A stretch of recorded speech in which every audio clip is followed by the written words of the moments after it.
sans dire à tout. What is going on, Jerk Faces? It's your boy Andy, and you're watching Nocturnal Transmissions, brought to you by the Circle of Jerks podcast. It's a conversation you could be having during the day, but having at night. Yes, we are back live for your viewing pleasure. Yes, with me as ever, co-pilot in this thing is the homeboy Rob. What's going on, everybody? What is going on, indeed? To find out, let's get this conversation started. So, Rob, how was your last few days? It has been a whirlwind of activity, I'll say the least. From working super early in the morning, and then having a church event this past weekend. Mm-hmm. So as soon as work was done, I headed up to church, did all that, came back from that event, and then we filmed another episode of the podcast, which was so much fun. Yeah, it was a good one. But at the same time, it was also it was very tiring. Oh yeah, I mean, personally for me, that was a long day because I'd woken up for some reason really early, and it was more than a 12-hour day for me. Yeah, that here. day. So yeah, I was definitely feeling. I mean, we were talking about it just before we came on, but I was definitely feeling it the day after. I was exhausted, and I had just woken up. I thought I was just, it was just like the morning, grogginess. So I went and worked out, and I thought that, wake me up. And then I tried to do some work, try to edit some of the edit the latest podcast episode. But I was just like, I was hating life, is what was going on. Yeah. And I definitely I was at my computer just like editing, and I was just like, I can't take this, and I had to like go lie down. And it was funny because I couldn't like really fall asleep. I wanted to fall asleep so bad, but it's just, like for some reason like I wouldn't allow myself to fall asleep because I was like, no, I gotta keep working. I gotta edit this thing. And so, because especially like I wanted to get this one edited before I wanted it edited and uploaded by tomorrow night because I'm actually heading out of town on a fishing trip. So yeah, Monday was definitely a challenge, and today sucked less. I still was kind of tired, but not to the point where I just like wanted to get into fetal position and knock out. Yeah, I was definitely in Rage-a-Hall mode on Monday. Right. Yeah. Because you were telling me about that because we were supposed to meet up and watch a movie, but then it turned out like. The movie that we wanted to go watch, there are like no times offered in theaters in the valley, so that put a kibosh on our plans. And yeah, you had texted me saying that you wanted to strangle the customers that were coming in. Oh my God! It was just and it's not like anything. In the long scheme of the long run of things, it's really not a big deal. But when you get enough people that are just, a lot of it is just people being lazy, Mm-hmm. and when they're complaining, where it's like, had they just taken an extra second to do it to do something the right way, they would have saved them a lot of trouble. Mm-hmm. But man, after a while, that just grinds on me a lot. Where it's just, you come on, it's not that hard.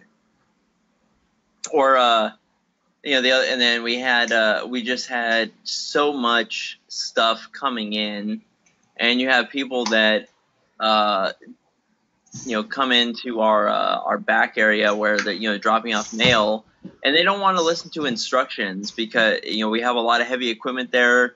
We have a lot of people moving around, so them just standing around and not listening to directions, either A, they're going to get themselves hurt, they're going to hurt someone else that works there, or another customer. It's like, you guys got to start listening or I'm going to kick you out. I don't care. You can go to a different post office if you want, but so you're starting to. I came real close to cursing one of them out. It's just, Wow. but yeah, it wasn't anything like it, for me. It's like I should have been a little bit more calm. I could have been Uh-huh. a lot more calm, but I think it was just a mixture of just I've been the last week or so I've been running really hard working on some stuff for church, for work, and then for the podcast. And I'm not in my early 20s anymore where I can do that, but Hmm. now I'm in my 30s. It gets really rough after a while. You can only do that for so long. Right. Yeah. I mean, because you're in a job that kind of runs you ragged, and things things only get exacerbated by the kind of maybe the absent-mindedness or the carelessness of others. And I mean, a person can only take so much. Yeah, and it's just and this isn't a complaint about like my job. I really like what I do. It's Hmm. just there's every once in a while. It's just even in a job that you like, there's always going to be those days that are just they're not fun. And yesterday was not fun. I could not wait to get the hell home, just kind of get away from everybody. Um, and then since we didn't go. I mean, I would have gone to the movie. That would have been fine. That would have been relaxing. But since that Hmm. didn't work out, I treated myself to some buffalo wings and some beer, and I felt a lot better after that. Wingstop. Yeah, I went to Wingstop this time. Yeah. There was a few places I was thinking of, but yeah, I was like, Wingstop. I haven't been there in a while, and their wings are pretty good. So Yeah. When I was in school, yeah, there was one pretty close by to my apartment, and yeah, I don't know why, but I started like really loving wings. I mean, I liked wings before, but for some reason, right. like I just like really got into wings, and I started making my own wings. I mean, there's like this really well-known chicken wing spot in Koreatown called Kyochan. Oh, dude, I love Kyochan. Yeah, and you know, because I couldn't necessarily, go, make the trip out there for chicken wings. I actually, figured out my own like recipe for those style of wings, and they came out really well. I remember I made a batch like I think like 2 years ago for a Labor Day party, and everyone was like raving over them. That always makes it feel good. It's always nice, like when the food that you make for people, like Mm, it just they completely obliterate it, and there's no leftovers. Like, man, right. that's such a good feeling. Yeah. I mean, it's definitely something that you could take pride in. It's like, yeah, I made that, and everyone loved it, and they're kind of on your balls Yeah, about it, but you don't mind. yeah. Was it? But it was nice. The guests that we had on this past weekend, they brought some really good food, which man, Right, he was so one of the guests, she brought wings. So Yeah, I finished those. Those were fantastic. yeah. It And was then funny because like yeah, she kept like it was funny because the classy thing is like you don't like fish for the compliment, and she was definitely fishing for the compliment, and you know me, I don't roll that way, so. Like he was like, oh, it's like, aren't these wings good? I was like, it's like, no, they're hot garbage. I'm a little offended that you brought this to me. yeah, I really like the kind of the vegetable, like the cucumber salad. Right? Yeah, the salad and like the vinaigrette. Yeah. Yeah, that may like stuff like that gets better the next day. Right. Yeah, because it has more time to Yeah. sit in it and marinate and absolutely. Yeah, I really enjoyed that, and then the that dessert that was man, that was good. Oh yeah, the cacao balls. Oh yeah. Oof, man, that was so I was after I got home from work, I definitely felt a lot better eating all that good stuff. Hmm. Yeah, I mean, I don't know if Sarah's gonna catch this later because she's probably not watching now. But Yeah. yes, Sarah. I begrudgingly give you props. But hey, Yeah, but it was a really good. It was a really good. I'm sorry. The first guest to bring us food. That's always something. That's true. That is true. All right. Eric and Sarah. Those are the guests who we had on. Since they brought us food, then they're at the top of the list of the best guests we've ever had. Yeah. Yep. They're up there. Yeah, it was cool, and then we got to meet their kids, and the kids were cool. I'm a sucker for kids. Yeah, I mean, kids tend to really like me. So it's not because it's like it's nothing that I do. It's just because I'm like the older brother, like I'm like an older brother uncle type, so I get to have all the fun with them. And so I kind of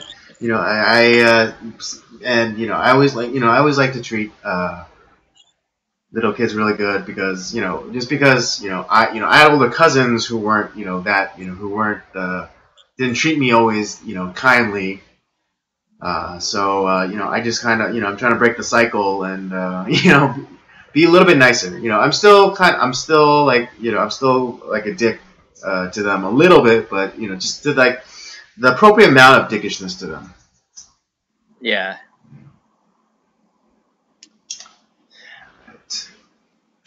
Well. Speaking of kids, there's some news that I heard about today. Actually, that I was like, wow, I can't believe this was very important that needed to be told. But apparently, our favorite odd couple from the Sesame Street turned out that they're actually gay. Yes, or at least I think like one of the writers, he kind of he went rogue. And he put it out there like, yeah, they're gay. But I think like a producer or something or someone on the official Sesame Street Twitter account, put out that that they're not gay, that they're puppets who emulate human males, and the purpose for Bert and Ernie was to show that. Because Bert and Ernie, their personalities are so different. Bert is Bert is the straight man, and Ernie is the wild card. And it was to demonstrate to children that even though people are different and have different personalities, you can still get along with them. You can still be friends with them. And I think in this current political climate, I think that's a message that we all need to. It's a lesson that we all need to hear again.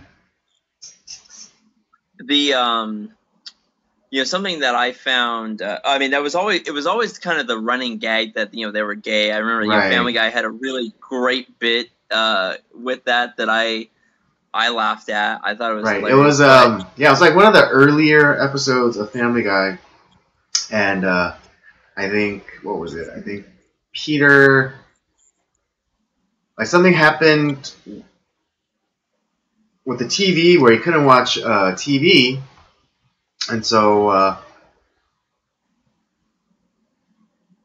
no, wait, it Well, was. no, I remember, and the bit that I remember on that, I don't know if there was another one. There probably was, but they were watching TV, and like it's kind of the you're watching a show that's watching a show, and it was like Homicide: Life on Sesame Street. Right, no, that's the one I'm remembering too, and Yeah, what was brought it? to you by the letter M.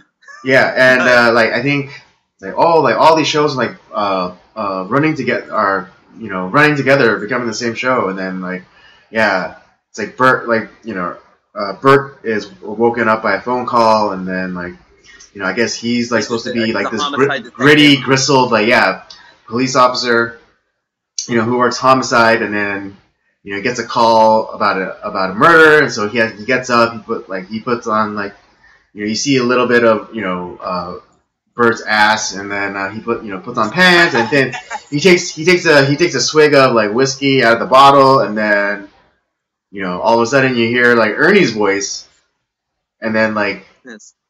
and then you see Ernie in the bed, and then he's like kind of nagging Bert about I wish you wouldn't drink so much, Bert. right, yeah. He's like, I wish you wouldn't leave so many damn crumbs in the bed. Yeah. They're having a lover spat, and then like and then Ernie's like, I wish you wouldn't. It's like I wish you wouldn't yell so much, and then it's kind of like the womp womp music that usually accompanies like when Bert is made the butt of a joke. Yeah. And so. Now, see, for me, that's funny because Family Guy is an adult program, so for them to kind of poke fun at that I find that funny. Right, like they were just picking up, they're just kind of running with the ball that the kind of like cultural zeitgeist had provided them, and this isn't like a new theory or concoction about Bert and Ernie. It's been out there forever. Like yeah. And so yeah, like Family Guy taking that and like adapting it, making it a little bit more for adults. Kind of doing like a wink and a nudge. He's like, hey, older folks, remember? What they say about Bert and Ernie? Yeah. And so so we get the joke, but now this one of the writers for Sesame Street goes rogue and is like, no, of course they're gay, how like what other interpretation is there for two men to be living together? So the reason why I find that very why this to me is a little bit disturbing is for if now Sesame Street was like an adult show, I could give two craps if they were gay, big deal. But it's a kid show, and a lot of time you're maybe like 3, 4, 5, maybe 6 watching Sesame Street. They don't need to know about what gay or straight is. They should just be able to watch a show and learn about, like you said, two people who are different. That Bert likes things this way, Ernie likes things this way, and they're very different, yet at the same time they get along. That was always kind of the message between with Bert and Ernie's characters, and to kind of sexualize their interaction. Like, kids don't need to know about that stuff. That I don't understand why we need to kind of make everything like that. Kids don't need to know anything about anything like that, and that to me is what I find disturbing. Yeah, I mean, and it kind of there's these kids are just figuring out how, just figuring out their belly buttons, Why do you need to throw in another like this really complicated puzzle? Because sexuality is a very complicated thing, and And kids, why even like, why needlessly throw them a curveball when they're not ready. Right now, I mean, perfect analogy. Like they're not major league ball players. So like if you throw a curveball at a major league ball player, they'll know how to respond, like whether to try to swing or not to swing or try to bunt it or whatever, you know. right. But you have a kid, like a kid who plays t-ball, and you try to throw him a curveball, you just don't know. He's not gonna know how to respond. Like the capacity is not there for that child to understand what homosexuality is, let alone heterosexuality. Yeah, and that's what I find. That's just kind of what I find disturbing is, a lot of kids, even up to even at like the teenage level, the world is still a very black and white place. They might understand, be able to understand certain things and start to formulate their own ideas, but the world is very black and white. And when you get to even like that level of to like the 3 to 6 year old level, I mean, the world is such they're still discovering themselves, the world, and like the things around them. And that's not even on their radar. They don't understand that stuff. And to have that kind of forced upon them, I think is a really horrific thing. Yeah, it's completely needless. I mean, they're just figuring out the alphabet, or how to use the toilet. But now you're trying to introduce like this really complicated element of humanity at a time that they're completely not ready to handle. And who knows what effects it might rot. Yeah. Well, I mean, there's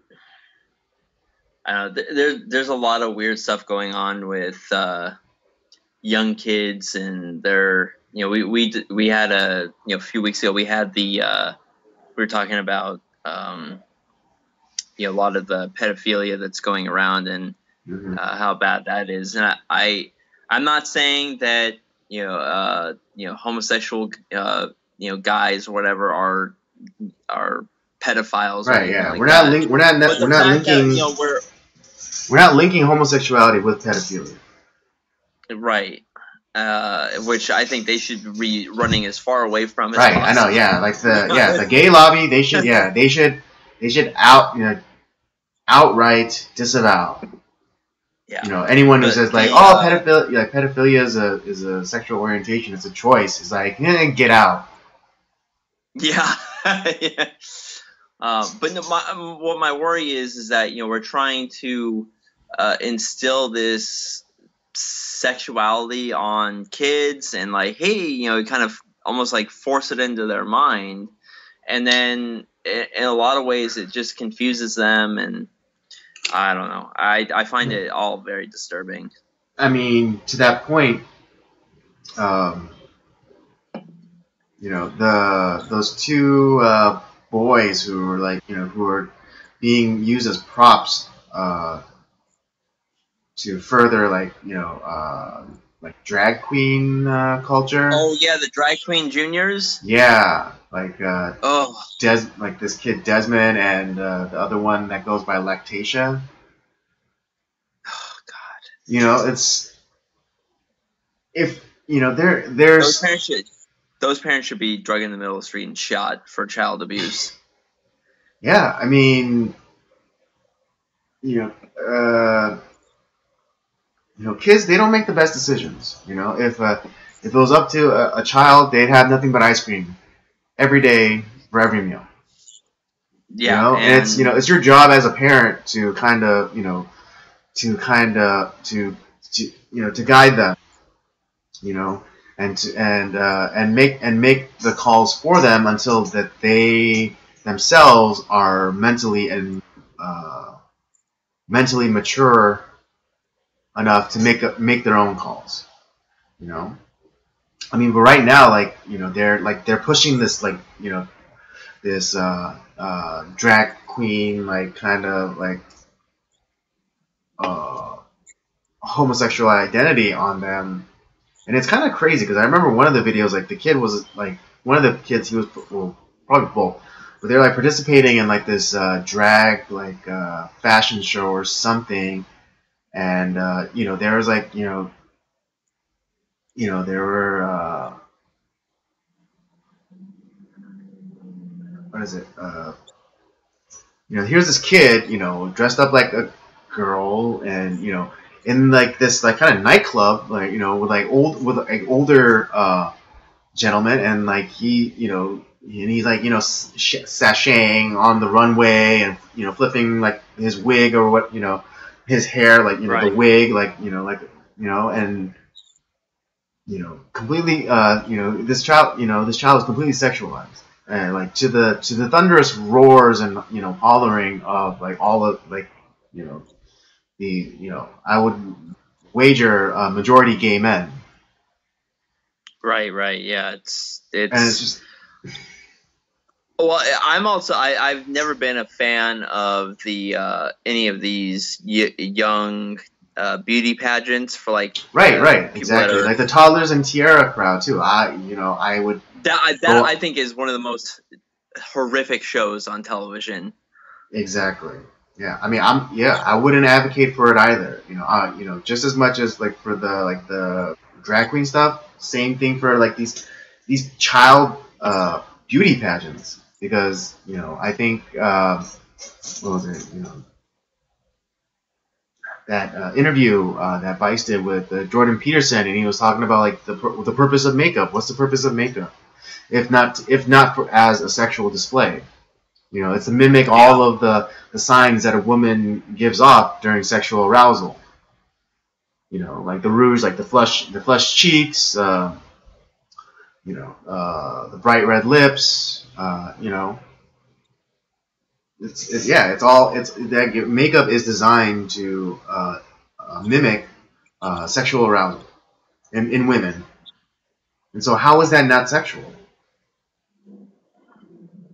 yeah. I can't think of any way it's not. So yeah, and then you go and and then you put that on a little girl, and so are you not sexualizing a child? I mean, because I know a lot of people have like people like connote or denote words differently, but I mean that's what you're doing when you slap on rouge on a 5-year-old. You are sexualizing her because you are mimicking sexual arousal, even though like she has no concept of that idea at that age. Yeah. Yeah, it's pretty disturbing, and the fact that I don't know if they like I said I don't know if that's the official word on Bert and Ernie that they're officially gay, but someone that had some authority within the Sesame Street world certainly put it out there. So Right? Yeah. I'm not I'm not a fan of that. So Well, but I think the overarching authority for Sesame Street did come out and say like, hey, even though this writer said that they are, we're going to take the stance that they're not. so I mean So if I that's the mean, case that's a good thing. But yeah, it's kind of sad that uh, that even took place. right.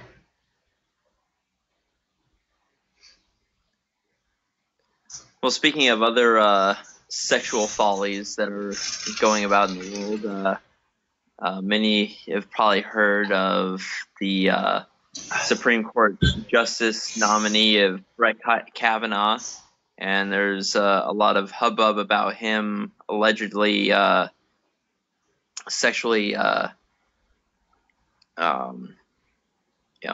I don't know if it was like it was a attempted rape. I think it's being categorized as an assault with maybe an attempt to rape. Yeah. So some sort of sexual assault that allegedly took place some 35 years ago. And yeah, so all the Me Too people are out, and it's kind of gumming up the works. Right. Yeah, because this accusation comes. Essentially, at the 11th hour. It has all the hallmarks of an 11th hour like Hail Mary play, because it's like before this accusation came out, it was all but certain that he would be confirmed, all but certain. Yeah. But then all of a sudden, this accusation comes out, and all of a sudden it's like, oh, slam on the brakes. We need more time. We need to hear this out. We need to hear from the accuser. We need to. We need to do more deliberation, more, we need to talk about this a little bit more then. But, but I don't know how anyone can take this accusation seriously. I mean, just like, because given the context of when it came out, like, here's this guy he is about to be confirmed, no doubt about it, because there's nothing that, the Democratic senators could have done. He was like, he answered all their questions. He was being, courteous and professional and all that. So there's no way that he was not going to get confirmed. And then all of a sudden, this accusation comes out that apparently, California Senator Dianne Feinstein was sitting on for about like 3 months or so. Yeah. And like now, like I don't know if it was necessarily her that that brought it up, or if she, if it was like leaked. She's believed to have probably been the one that leaked it to the press. Right. And let's first off say, like, no one on this show is advocating like, yeah, rape, woo. No one's one's saying that. No one's saying that. As far as we know, there have been other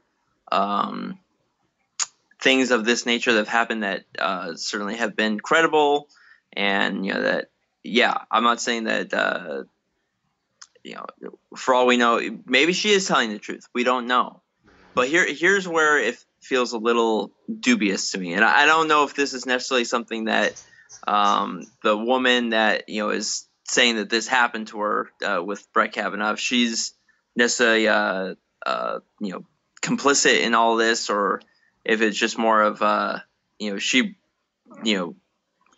who knows? She might not necessarily be an antagonist in this story. Mm-hmm. But here's where it gets a little weird. You have Senator Feinstein, one of the more deplorable people in politics, who allegedly had this information for 3 months, didn't say anything to anybody, didn't say anything to the rest of the senators, didn't say anything to any authorities, what have you. And then just before it's time to make the vote, then all of a sudden she leaks this information. So there's one suspicious factor. Number two is that what I also find disturbing is this lady cannot recall a time or a date or any sort of corroborating evidence as to when and where this actually happened, or what actually, other than the supposed actions that occurred against her. She can't even remember exactly how many people were there or involved. So that's seems a little strange to me. And so with so little evidence and so you're giving something so vague, where it's like, well, the guy can't really confirm or deny anything because you yourself don't even know when and where this actually occurred. You're just giving kind of a vague time period and of this vague party that occurred could be anywhere, and it just seems a little odd to me. And something that I felt kind of summed up a little bit of how I feel on this situation is, you look at someone in the case of like Juanita Broderick, who was is been known to have been probably raped pretty viciously by Bill Clinton. Yeah, still allegedly, but still allegedly, but I'm pretty damn based off of pretty damn certain that he did it. Yeah. Well, but here's the thing, is that she after it happened, she was she said she was threatened by Hillary Clinton. That doesn't surprise me. But she did tell her friends right afterwards, even though she told them, it's like, hey, but I'm. There were circumstances that she was scared to kind of let it go public, but she told people. Her friends saw her, bloodied and in tears, and there's also she gave a specific date, time, and place where it had occurred. So there's that. And there's also a huge slew of other credible accusations made against Bill Clinton, from other women. So there's a lot of other evidence in the works that don't just, so that to me, that it seems like a much more credible rape allegation or sexual assault allegation. Whereas this one, it's she didn't even tell anybody. It came up at this supposedly at this random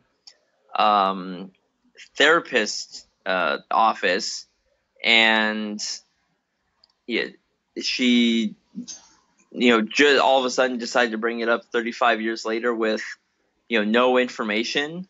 It seemed, like I said, the whole situation seems a little suspect to me at best.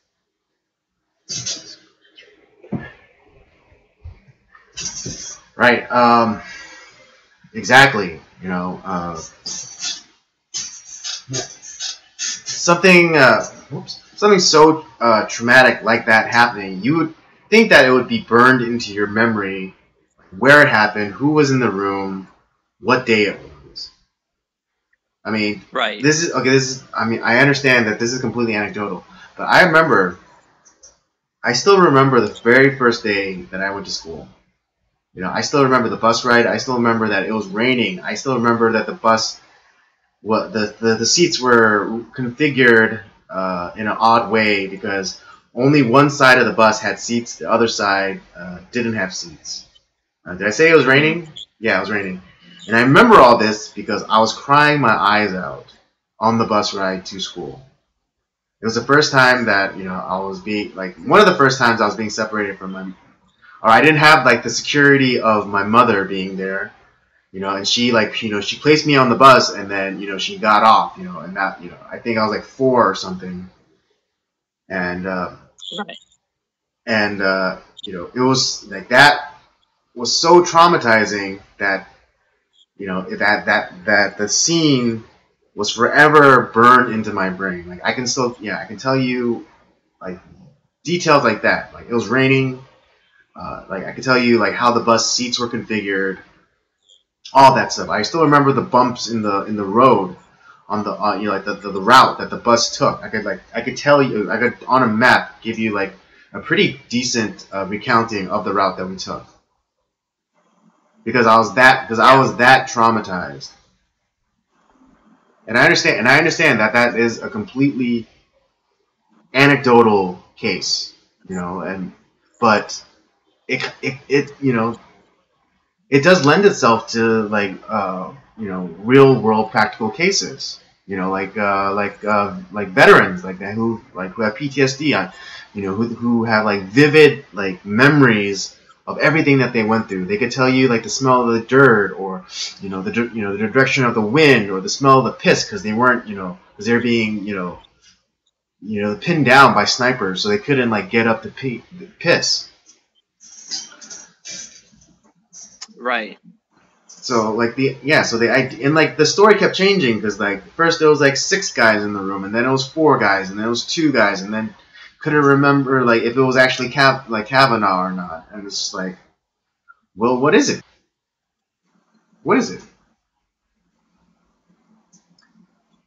Right. It just the timing, and I'm not.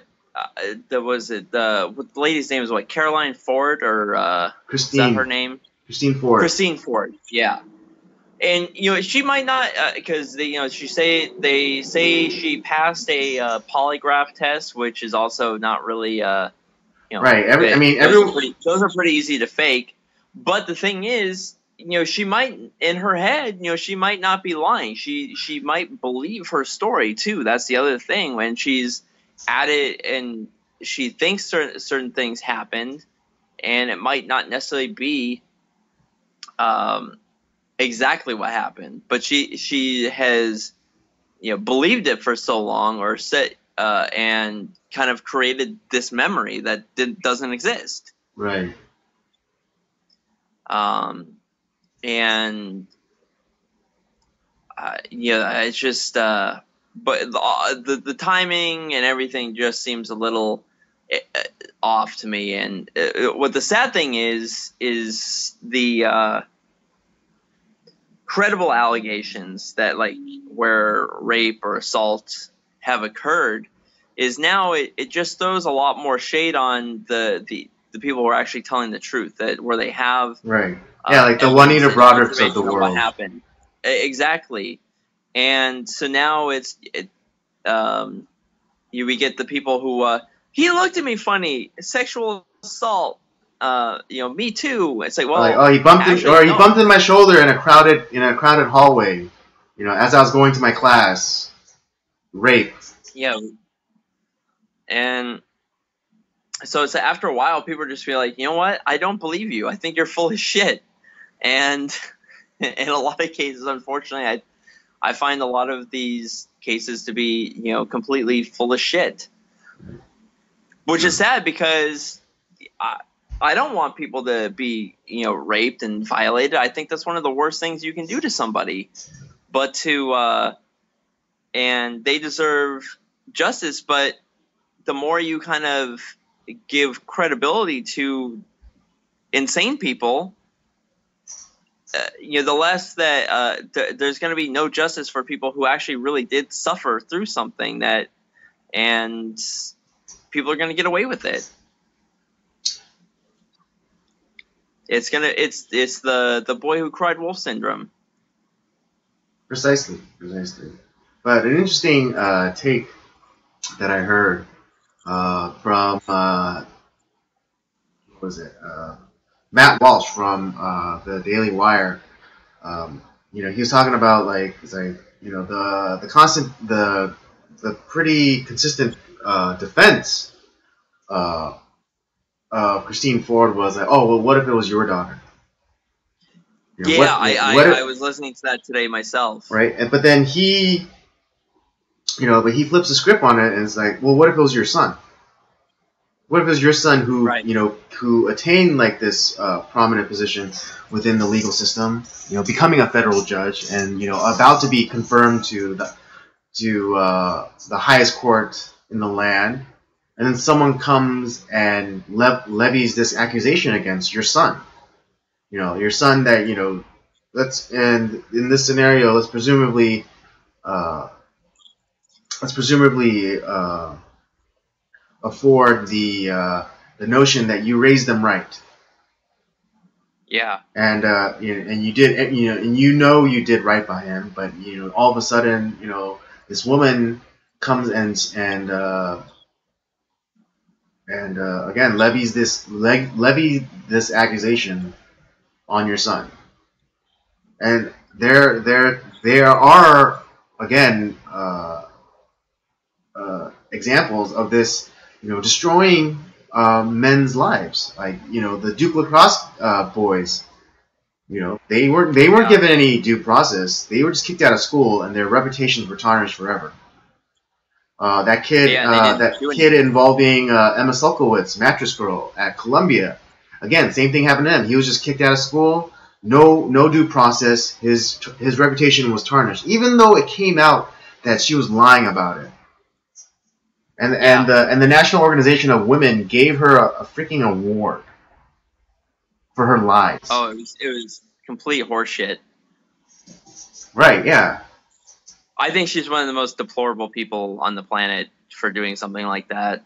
Exactly. And then it was funny because then she, like the whole, like her carrying her mattress around was supposed to be like her performance piece. The mattress that she was supposedly raped on. But then, like, she, for like another project, or like maybe for like her thesis, she basically made a porn. She made a porn. Like, Yeah. she got, she set up cameras. She had sex with a guy on camera, and she was like saying, oh, there, only part of this video, has consent. Try to figure out where the consent comes in, and it's like, that's horseshit. Because Yeah. consent, because once consent is given, you can't just take it away. Right. And then well, you remember back in the, what was it, like early 2000s, when the whole Kobe Bryant thing was going on, Mm-hmm. and the reason that he ended up getting off is because that girl ended up that accused him of rape. Well, she also had a bunch of other people's Baby batter. she had been having sex with a bunch of other people that night, and that was consensual, and it's like, well, how is it it just her whole story kind of fell apart. Right. Yeah. Let's to put it mildly, she had a reputation. Right. Think Village Bicycle. But because now there's a rich celebrity that I can gain money off of, so here we go. And that was the reason that she. Now let's say Kobe Bryant is not someone that I find as a great human. I think he's a pretty terrible person. Great basketball player. Yeah, great basketball player, but I don't look to him as a paragon of morality. Yeah, he's pretty awful. But still, he doesn't deserve to be charged with a crime he didn't commit, or Right. accused of a crime that he didn't commit, just as these other guys that were thrown into this kangaroo court where they had their reputation destroyed. Mm-hmm. And they weren't able to defend themselves. They weren't given a due process. And in a lot of those cases, they ended up suing the school, and they won in court because Right. the story is complete garbage. Right. Exactly. And I mean, yeah. So, and think again, in that video I saw from Matt Walsh, she also commented on the article that that CNN put out, and in it, it said, oh, it's a credible accusation, and he was pointing out well, that's just the euphemism for saying that he's guilty. Yeah. Hardly unbiased. Yeah, it's pretty sad. It is a very sad state of affairs. right now. I mean, it's funny because I remember on the last night actually went to go watch a movie with James. But on the way home, I caught a little bit of Michael Knowles' show. He was just talking about, he was talking about this, and he was saying like, I can't wait for the day that when Democrats get back in the power and they try to put up a nominee. I mean, not as it like not necessarily like out of spite or out of some vindictive nature, but just kind of like turnabout is fair play. Yeah. And yeah, and again, that it just the thing that I always say, don't be so foolish to think that the knife you sharpen for your enemies can't find its way into you. Yep. So think about it. All right, I think that's all we have to say about that. So to cap, unless you had something else to say. Oh no, I was saying I'm depressed. I need something fun to talk about. All right. So yes, now okay. So to round out our evening today, our program tonight, we will be giving our review of the movie. What was it 1969? 1968. 1968. 1968 production of The Producers, starring Gene Wilder and Max. Oh no, not Max. God, what was his name? Zero something. Zero Morto. Yeah, he's a guy from like Fiddler in the Roof, and various stage plays. Yes, it's a star-studded. Well, for that time, Zero Mostel. Yeah. It was for that time. It was a star-studded affair, and it tells a story of a man by the name of Max something. Bialystok. There, that's right. He's like this down and out producer who kind of like scams little old ladies out of their their inheritance. He woos them. And he's kind of hit the skids as of late, and then I forget, like some production company or some theater that he's worked with in the past sends over an accountant to look over his books. And the accountant is played by Gene Wilder, and he finds a discrepancy of $2,000 because Max, put on who received $60,000 to put on a show, but only used up $58,000. So there's a discrepancy of $2,000, which should have gone back to like the investor or whatever, or whoever helped him put on the production. And so that gives him the brilliant idea. And and then the accountant Leo Bloom, I believe it was. He starts kind of thinking about because Max asks him to hide the $2,000, and then that gets the gears turning, and he was thinking, he's like, man, you could make a fortune off of a crappy production than out of a really good one. Right.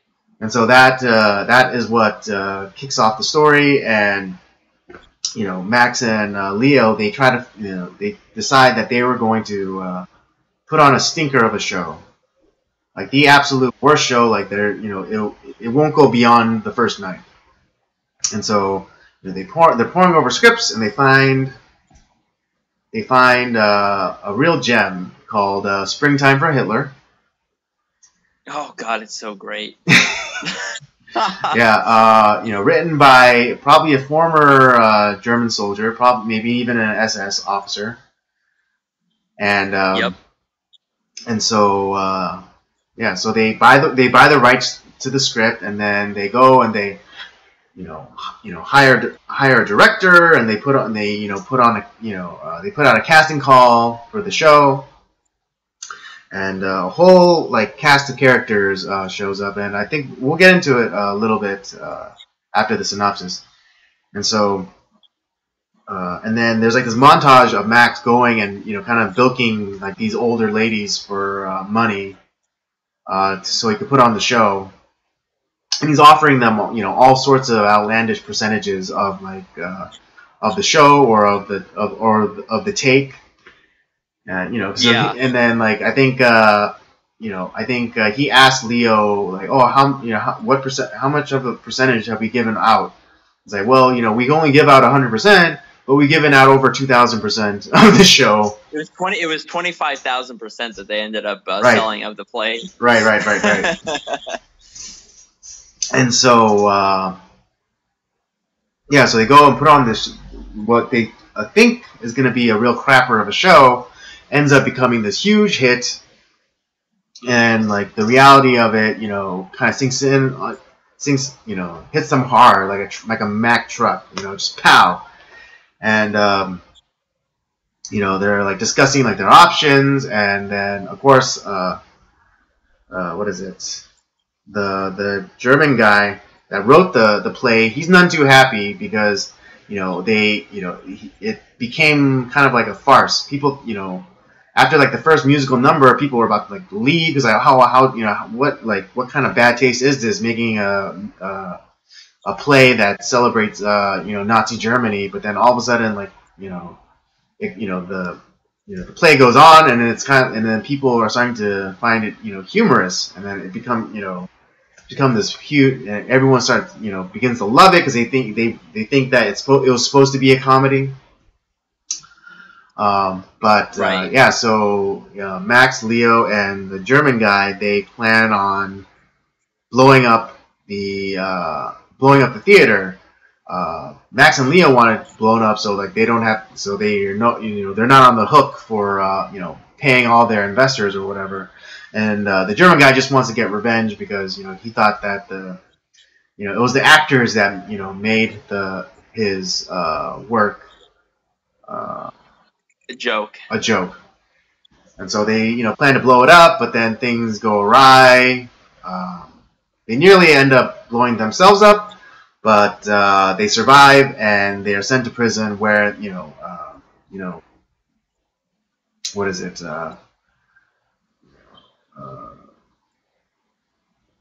They're kind of doing the same thing. They're it's like a tiger can't change its stripes, so neither can these guys, and they they're doing the same scam but just in prison, and they're getting all the inmates to fund this musical, and like again they're like offering all these outlandish percentages of the profits. Right. And so yeah.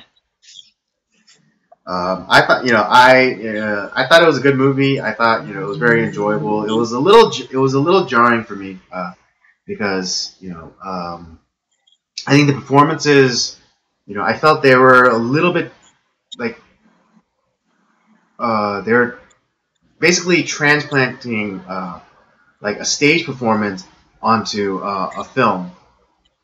And so, like, it was a little bit jarring, but once, like, I kind of got used to it, I didn't mind it so much. I think, Gene Wilder is just a really talented comedic actor. And, he is, yeah. Kind of like I put him on, I put him up, Gene Wilder, and then like other like kind of other comedic actors like John Ritter. John Ritter was a tremendously brilliant, fantastic comedic actor, like especially like physical comedy. He was just brilliant. So like I put those two guys at the same level, just in terms of their performance, like the performances that they can give. Yeah, definitely. And it was really surprising. Yeah, it was really interesting. Like because there were some actors that I didn't even realize they were in, like Mr. Belvedere. The actor that played Mr. Belvedere was, in the movie. That's right, he was. Yeah. He was the director that they tapped to direct the show. I always forget that, but yeah, he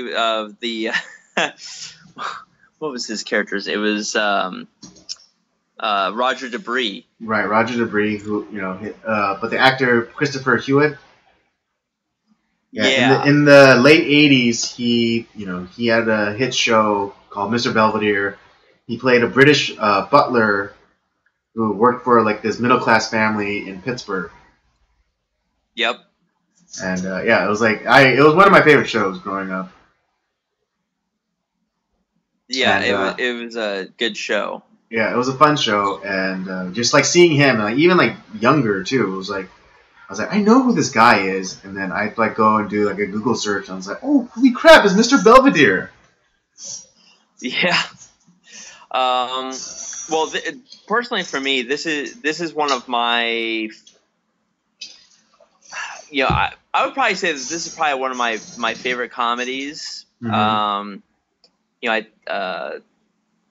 It's right up there. It's between this and Young Frankenstein. Young Frankenstein, yeah, I love Young Frankenstein. Yeah. So, but maybe because I've watched this a little bit more recently, this is kind of taking the lead. I just think the premise of the film is it's kind of ridiculous and crazy, and all the characters are a little bit over the top. But I like that they're all a little bit crazy. There's a lot of good physical comedy. Just the quick wit of all the characters are really great. I've always loved Gene Wilder. I think he's one of the great comedic actors of all time. Mm-hmm. And but even above all that, above Gene Wilder's character, above Israel Mostel's character, is the character of Lorenzo Saint Dubois, who ends up becoming the lead. Right. Plays Hitler. He got the lead role of Hitler, who is one of the most ridiculous characters in the show. He really is, or in the movie, and. Yeah. Just as the prototypical kind of free love hippie man. Yeah, kind of like mix of beatnik and hippie. Yeah, and it's he has his whole performance he does with his groupies when he's performing for the when he's auditioning for the show. Yeah, he's auditioning for the show, and then it was funny because he was I think they were making references to Warhol because he wore this can of Campbell's soup on a chain around his neck. Yeah, yeah, that's right. And so just think of it's mix beatnik and hippie, and you get this guy. And it was funny. Yeah. Did you mention that his initials make up LSD? Yeah, I was gonna get to that, but yeah. So he's like, my name is my name. Oh man, it's Lorenzo Saint Dubois, but my friends call me LSD. You dig? It's kind of it's one of the so crazy. Right, and and just before we came on, me and Robert both remarked at how, we believe that Robin Williams was inspired by this character, because a lot of the characters, mannerisms and the way he spoke, were reminiscent of Robin Williams. Yeah, I can't say that. So the character of LSD was played by Dick Shawn. And I can't say for sure that that Robin Williams was inspired by this particular character, but it would not surprise me in the slightest, just on the way his quick wit and character change and how he did things, both the physical and the spoken comedy of the character. Right. It definitely had a lot of Robin Williams flair to it. So it would not surprise me that Robin Williams was inspired by Dick Shawn's representation of LSD. Mm-hmm. And the funny thing is, that's the guy that, essentially ruined Bialystok and Bloom's their scheme, because the first act of Springtime for Hitler, you see the audience where they're just in disbelief of like, what in the fuck is this? This is horrific, as they should. And when the second act comes, there's a few people that just leave in disgust. And even before the second act comes on, there's people that are getting ready they're storming out. Mm-hmm. And then you have Lorenzo come on to play as Hitler, and he's just the most over the top, makes Hitler look like the complete buffoon. It's like, Right. Sieg Heil, man. Yeah, Sieg yeah. Heil. Yeah, Sieg Heil, baby. And he just comes off of this most flamboyantly, ridiculous Hitler. And Yeah, I everyone's mean, he doesn't try to. It's like, I see what they're doing. It's a comedy. Oh man, Right, and that's the change, because the crowd sees this ridiculous portrayal of Adolf Hitler, and they're like, oh, it's a comedy, okay, and then then their sensibilities are like, okay, let's see what this is about, and then everyone is just like rolling laughing because they find it so hilarious. So I thought it was just. It's one of those great, to me, this is just one of those great comedies that is definitely worth watching. And if you watch this, I obviously I highly pump up the original, but if you want to watch, there was a remake that was done in 2005. Right, with Matthew Broderick, Nathan Lane. Will Ferrell. Yeah. And I had to say that I've been noted to say that I don't like a lot of remakes and stuff, but even the remake was it was fantastic too, in its own right. They recast the movie very well, I'll say that. Mm. And yeah, I had to say this is one of my favorite comedies of all time. It's probably one of my favorite films of all time, and I can't speak highly enough of this. I've seen this movie probably about 30 times, and it still to this day makes me laugh out loud. And it's not a very long movie. It's only like what? It's like an hour and a half. Yeah, hour and a half. Not a very long run time. No. So yeah, no. Surprisingly, it went by very quickly. Yeah, it's very fast paced. It's you'll be surprised how quick it moves. Mm. There's not really a dull or boring moment in the film. Right. There's not a lot of downtime, as it were. All right. I think, is there anything else you wanted to add before we get into our rating? Well, I definitely the other what was it, the secretary that they hired later on is before the start of the show, and Max Bialystock is kind of throwing around some of the money that he got from the investors, and so he hires a super hot Swedish secretary that barely speaks English, right? And it's like, oh man, and Lee Meredith is the one who plays in the original. Actually, I'm sorry, we said the movie was in '68. It's actually '67, so we're a year off. Sorry about that. But yeah, her Lee Meredith's representation of Ulla is who her full name, her full character's name in this movie is Ulla Inga Hansen Benson Janssen Tallen Hallen Svaden Swanson Bloom. So it's some kind of crazy, but yeah, her definitely a very attractive character and very funny too. Super hot. Like, it's very funny. Yeah. It was great. Yeah, she was like basically a go-go dancer.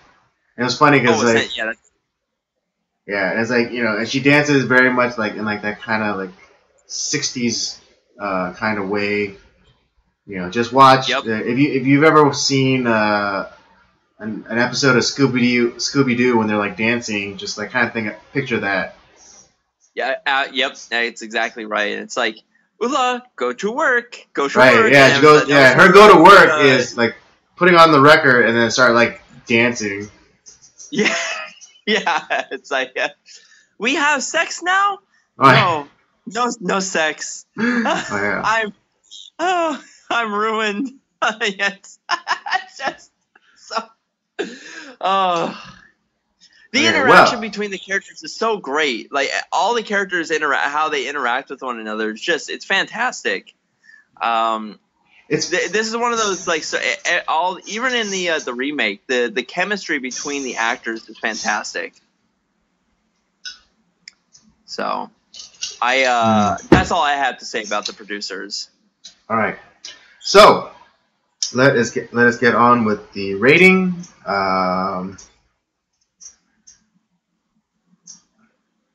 For me, this is 5 stars all the way. 5 stars for Robert. Okay. 5 stars for Robert. I will give this. I'll just come under you and say 4. I mean, at that, I don't like, Robert, he really loves this movie. I mean, I like this movie, just as, I like this movie just fine. But, I'm kind of reviewing it for those people, who aren't really into older movies, and who might find like the initial, when you first are introduced to these characters, you might find their performances a little bit jarring because again, it's like the acting is like very kind of over the top, and it feels very much like a stage production that someone just happened to film.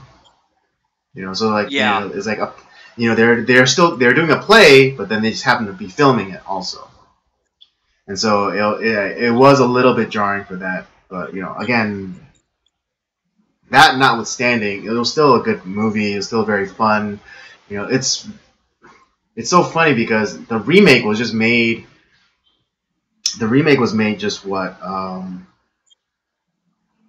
like 13 years ago. Yeah. Yeah, 13 years ago. And that's like it seems to be like a constant refrain on the show, but. Like a movie, mocking Nazis, it wouldn't be allowed to be made nowadays.